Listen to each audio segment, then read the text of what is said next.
देश में समस्या है वो है कि जो सरकारी मशीनरी है इसका दुरुपयोग किया जा रहा है। जाति और धर्म के नाम पे लोगों को आपस में बांटा जा रहा है, आरक्षण के साथ खिलवाड़ किया जा रहा है और जातिगत जनगणना को 2024 में सबसे बड़ा मुद्दा बनाना चाहिए, आरक्षण को सबसे बड़ा मुद्दा बनाना चाहिए। और हमारी ये जो मुहिम है कि बहन जी को इंडिया गठबंधन में लाया जाए, इसके साथ ही और भी जो 2-4 दल रह गए हैं तो उनको भी इंडिया गठबंधन का हिस्सा बनाया जाए। जब कांग्रेस चाहती है कि दलित प्रधानमंत्री बने 2024 में, तो फिर मायावती का नाम आगे क्यों नहीं कर रही? निश्चित तौर पे मैं ये कह रहा हूँ कि बहन जी की तरफ से एक बार ग्रीन सिग्नल मिल जाता है तो हमारी जो कोऑर्डिनेशन कमेटी है उसमें हम बैठ के, हमें कोई गुरेज नहीं है। देखिए, हमने पहले भी कह दिया है कि हमारी पार्टी से कोई भी नेता प्रधानमंत्री बनने की इच्छा नहीं रखता है। हमारे चैनल को सब्सक्राइब करें और बेल आइकन को दबाना ना भूलें। प्रोफेसर साहब, राहुल गांधी चाहते हैं, खासकर कांग्रेस चाहती है कि बसपा गठबंधन में आए, लेकिन सपा ने दीवार खड़ी कर दी है, बीच में रुकावट डाल दी है। देखो साहब, पहली बात तो मैं आपके चैनल के माध्यम से बताना चाह रहा हूं कि इस तरह की कोई भी बात नहीं है कि समाजवादी पार्टी या और कोई दल बीच में अड़चन डाल रहा है। ये सिर्फ और सिर्फ बीजेपी IT सेल और गोदी मीडिया ये र्यूमर उड़ा रहा है। और मैं आपको पूरा आश्वस्त कर रहा हूँ कि बहन जी इंडिया गठबंधन का महत्वपूर्ण हिस्सा बनने जा रही है, जो मेरी जानकारी है। क्योंकि बहन जी जब तक इंडिया गठबंधन में नहीं आएंगी तब तक हम कैसे पूरी तरीके से दलित शोषित वंचित समाज की बात करेंगे। और निश्चित तौर पे जो हिंदी बेल्ट है, हिंदी बेल्ट ही नहीं पूरे भारत में इस समय अगर कोई दलित या बहुजनों का चेहरा है तो निश्चित तौर पे वो बहन जी हैं। और इस बात को हम नहीं, सभी लोग मानते हैं और हमारी बराबर बात भी चल रही है। राहुल जी, प्रियंका जी खड़गे साहब ने बात की है और बात जो है लगभग फाइनल स्टेज पे है। और जो सीटों को लेके जो कुछ मामला है तो वो भी जल्दी दूर हो जाएगा। क्योंकि इस समय एक सबसे बड़ी समस्या ये है कि हमारा जो दलित शोषित वंचित समाज है ये वाकई इसके साथ बहुत अत्याचार हो रहा है। और बीजेपी जहाँ जहाँ भी सत्ता में है वो बड़ी चोरी के साथ हमारा आरक्षण ख़त्म कर रही है, बड़ी चोरी के साथ हमें मंदिर में उलझा के, राम मंदिर में उलझा के पीछे से जो है चोरी से हमारी सीटें खा रही है। अब देखो, पुलिस की भर्तियां आई, पुलिस की भर्ती में पहले तो वो फॉर्म कर दिया 450 रुपये का और अब ये कह रहे हैं कि जो जाति प्रमाण पत्र है वो आपको दोबारा बनवाना पड़ेगा। और वो जाति प्रमाण पत्र, मेरी बात पूरी हो जाने दीजिए, जाति प्रमाण पत्र कौन बनवाएगा? दलित बनवाएगा, आदिवासी बनवाएगा और पिछड़े समाज का व्यक्ति बनवाएगा। और उससे उस जाति प्रमाण पत्र के नाम पे 2-2 हज़ार रुपये तक अधिकारी वसूल रहे हैं। तो इस तरह की जो जातियां चल रही हैं तो इसके लिए दलित शोषित वंचित समाज के, पिछड़े समाज के जितने भी नेता हैं उनको अपनी व्यक्तिगत महत्वाकांक्षा पीछे छोड़ के एकजुट होके NDA के खिलाफ मोर्चा खुला करना पड़ेगा। तो क्या, जैसे आपने अभी कहा, मजबूरी बन गई है क्या मायावती इंडिया गठबंधन? नहीं, देखिए, मजबूरी कुछ नहीं है, ये स्वैच्छिक है। और इस समय सबसे बड़ी जो मुद्दा है, सबसे बड़ा जो इस समय प्रश्न है वो ये है कि अगर आपको लोकतंत्र को बचाना है तो आपके पास रणनीति क्या है? भाई, उन्होंने तो अपना एजेंडा सेट कर दिया, वो तो 370 और राम मंदिर के नाम पे आपसे वोट मांगेंगे।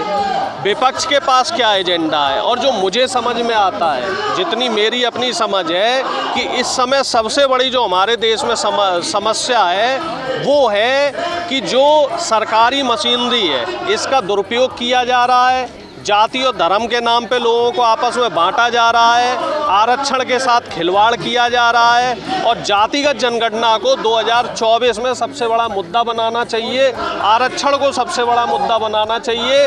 और मैं तो ये कहता हूँ कि जो निजी संस्थान है, जैसे हम देख रहे हैं ना, जितनी भी सरकारी कंपनियां हैं उनको धीरे धीरे निजी हाथों में देने की तैयारी की जा रही है। तो निजी संस्थान में भी आरक्षण की मांग को 2024 के लिए एक बहुत महत्वपूर्ण एजेंडा बनाना चाहिए। कुछ नहीं कर रही है इसमें, लेकिन राम गोपाल यादव का क्यों नाम आ रहा?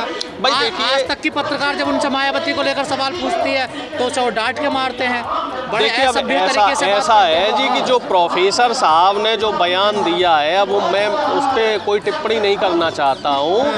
लेकिन हमारी जो इंडिया गठबंधन की कोऑर्डिनेशन कमेटी है, उस कोऑर्डिनेशन कमेटी की तरफ से लगभग ये तय हो चुका है कि जितने भी दल जो दलित शोषित वंचित और बहुजनों के लिए आवाज़ उठा रहे हैं उनके लिए काम करते हैं और जो मनवादी विचारधारा के विरोधी हैं वो सभी दल इंडिया गठबंधन के अंतर्गत आए। 28 जो बड़े छोटे दल हैं वो हमारा हिस्सा बन चुके हैं और हमारी ये जो मुहिम है कि बहन जी को इंडिया गठबंधन में लाया जाए, इसके साथ ही और भी जो 2-4 दल रह गए हैं तो उनको भी इंडिया गठबंधन का हिस्सा बनाया जाए, क्योंकि अगर हम एकजुट नहीं होंगे तो बीजेपी अपने मंसूबे में कामयाब हो जाएगी। बुद्धिजीवी बीजेपी का जो चाल है वो ये है कि आप फूट डालो और राज करो, तो हमें उनकी चाल में नहीं फंसना है। बुद्धिजीवी आप जैसे पढ़े लिखे प्रोफेसर पत्रकार ये कह रहे हैं जो बीजेपी हिंदू मुस्लिम के नाम पर वोट मांगेगी उसकी काट सिर्फ सामाजिक न्याय है और जिसकी सबसे बड़ी नेता मायावती है। देखो साहब, इसमें कोई गुरेज नहीं है, कोई दो राय नहीं है कि धर्म की काट हमेशा सामाजिक न्याय रहा है। 90 के दशक में जब मान्यवर कांशीराम जी ने साइकिल यात्रा शुरू करी थी, नेताजी मुलायम सिंह जी ने जब पिछड़ों और दलितों की राजनीति शुरू करी थी, और इसके अलावा जो तमाम हमारे बहुजन नायक रहे थे जिन लोगों ने इस मुहिम को चलाया था, और बिहार में आपको याद होगी राम रथ को बिहार में किसने रोका था? लालू प्रसाद यादव जी ने रोका था, और जो राम लहर उस समय चल रही थी उसको यूपी बिहार में ही रोका गया था, और वो रोकने का जो सबसे बड़ा हथियार था वो था सामाजिक न्याय, दलित और पिछड़े समाज की, अल्पसंख्यक समाज की बात उठाना। तो आज के समय में भी अगर आप पिछड़े समाज की, दलित समाज की और आदिवासी समाज की आवाज़ खुल के नहीं उठाएंगे तो आप जो बीजेपी का जो ये माया जाल है, जाति और धर्म के नाम पे जो इन्होंने माया जाल बना रखा है, समाज को जो तोड़ने का काम बीजेपी कर रही है, तो इसकी काट आप ढूंढ नहीं पाएंगे। सामाजिक न्याय ही मनवाद को तोड़ने का सबसे प्रमुख हथियार है, ब्रह्मास्त्र है। जब कांग्रेस चाहती है कि दलित प्रधानमंत्री बने 2024 में, तो फिर मायावती का नाम आगे क्यों नहीं करने? निश्चित तौर पे मैं ये कह रहा हूँ कि बहन जी की तरफ से एक बार ग्रीन सिग्नल मिल जाता है तो हमारी जो कोऑर्डिनेशन कमेटी है उसमें हम बैठ के, हमें कोई गुरेज नहीं है। देखिए, हमने पहले भी कह दिया है कि हमारी पार्टी से कोई भी नेता प्रधानमंत्री बनने की इच्छा नहीं रखता है। हमारी पार्टी का जो पहला एजेंडा है वो ये है कि हमें बीजेपी और जो एनडीए गठबंधन है इसकी सरकार को सत्ता से बेदखल करना है, क्योंकि इन लोगों ने इस समय एक मोनोपोली बना रखी है, चाहे किसान हो, चाहे युवा हो, चाहे दलित हो, चाहे पिछड़ा हो, चाहे आपका पहलवान हो, अब तो देखो ट्रक ड्राइवर, सबको इन्होंने परेशान कर रखा है। हर देश का वर्ग, देश का जो सब जितने छोटे बड़े जो जातियां हैं वो सभी इनसे परेशान है। इन्होंने सभी को प्रताड़ित करने का काम कर रखा है। तो हम ये चाहते हैं कि बहन जी आए तो और इस गठबंधन में शामिल हों, और अगर बहन जी ग्रीन सिग्नल देती है तो उनके प्रधानमंत्री बनने के भी आगे के रास्ते जो हैं उस पर बात की जाएगी। ठीक है, लेकिन कहा जाता है कांग्रेस में कुछ संघ की विचारधारा के भी लोग हैं, उनको कैसे समझाओगे? देखो साहब, ऐसा है कि जिसको इस समय इंडिया गठबंधन में रहना है तो उसको सामाजिक न्याय की बात करनी पड़ेगी। मध्य प्रदेश चुनाव हमने देख लिया, कहीं ना कहीं हमने दलित, शोषित, वंचित समाज को हमारी पार्टी ने उस संख्या में भागीदारी नहीं दी, तो हमें उसका नुकसान भुगतना पड़ा।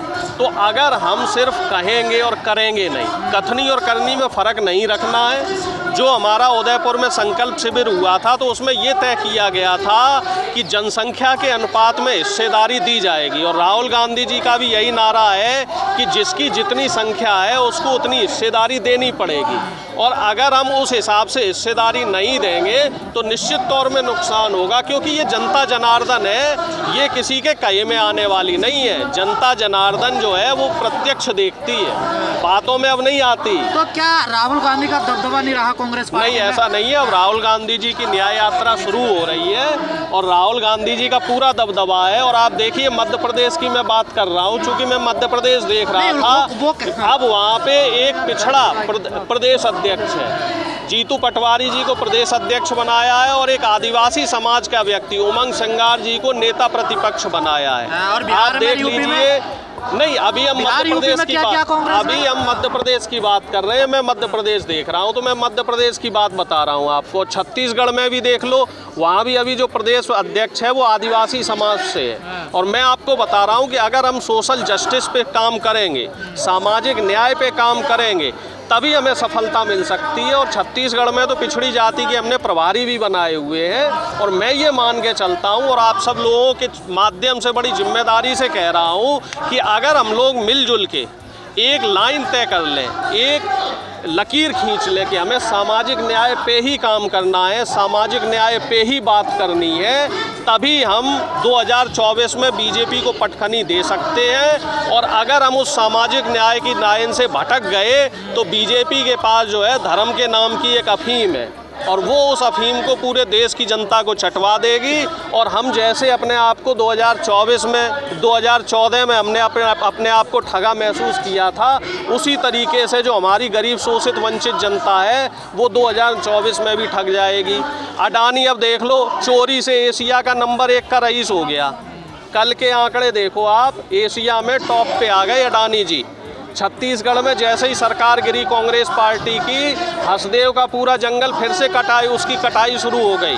वो पूरा छत्तीसगढ़ का जो ट्राइबल एरिया है वो पूरा का पूरा अडानी जी को देने की तैयारी हो रही है। और जहाँ जहाँ भी आपको लग रहा है ना दलितों की और आदिवासियों की ज़मीनें, वो सारी ज़मीनों का आप लोगों को भी जानकारी होगी, भू अधिग्रहण कानून के तहत वो सारी ज़मीनें जो है अब फिर से सरकार के पास जा रही हैं। वो कानून में इन्होंने फेरबदल कर दिया है और वो सारी ज़मीनें ये अडानी जी को दे देंगे और अडानी ही आने वाले समय में देश का मालिक हो जाएगा। तो हमें देश को बचाना है, हमें लोकतंत्र को बचाना है, हमें बाबा साहब के संविधान को अगर बचाना है तो 2024 के न्याय के लिए हमें सामाजिक न्याय पे ही बात करनी होगी। हमारे चैनल को सब्सक्राइब करें और बेल आइकन को दबाना ना भूलें।